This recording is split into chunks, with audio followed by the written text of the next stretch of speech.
ओम शांति। बाप दादा तीव्र पुरुषार्थ के लिए हम बच्चों को जो अव्यक्त इशारे देते हैं उसका मनन करेंगे। बाप दादा ने अटेंशन खिंचवाया, समय प्रमाण उपराम और साक्षी दृष्टा बनो, जिसके लिए बाप दादा ने हमें श्रीमत दी। अपनी देह से भी उपराम और दृष्टा, अपनी बुद्धि से उपराम, संस्कारों से भी उपराम, मेरे संस्कार हैं इस मेरेपन से भी उपराम, मैं यह समझती हूं इस मेंपन से भी उपराम।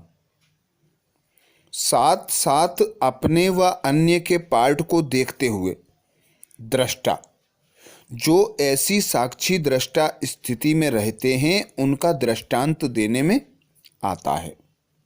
अर्थात महिमा उनकी होती है जो इस देह से ऐसे उपराम रहते हैं कि खुद को देह को बार बार देखते हैं।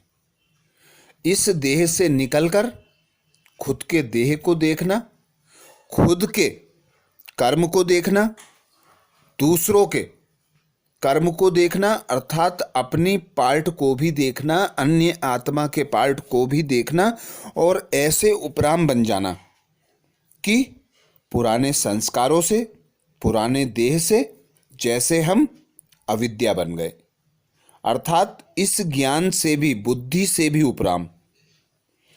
तो बाबा कहते सबके पार्ट को देखो साक्षी दृष्टा होकर, मेरेपन से, मेंपन से उपराम हो जाओ। बार बार अपने शरीर से बाहर आकर अपने शरीर को देखो। तो जब तुम ऐसे दृष्टा बन जाओगे, ऐसे निराकारी आकारी साकारी स्थिति में स्थित रहोगे, कर्म करने के लिए साकार हुए, कर्म करके आकारी बन गए, निराकारी बन गए। तो जितना जितना यह अभ्यास होगा उतने उतने दृष्टा की सीट पर सेट होते जाओगे। तो अपनी बुद्धि को इस देह से, इस देह की दुनिया से, इन पुराने संस्कारों से उपराम रखना है। अर्थात सदा बुद्धि में एक बाप हो, एक घर हो और सतयुग, सूक्ष्मवतन, इनकी सैर होती रहे। कभी भी इस देह में आकर्षण ना हो, पुराने संस्कारों में आकर्षण ना हो, विशेषताओं में भी आकर्षण ना हो।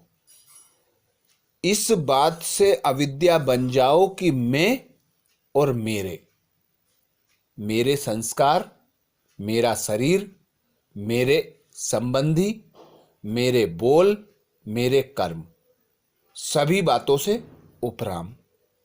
तो बाबा आज श्रीमत में यही कहते कि इस देह का आधार लो, इस देह से निकलकर अपने देह को देखो, अन्य आत्मा के पार्ट को देखो और सदा करावन हार की स्मृति में रहो और कर्म करो।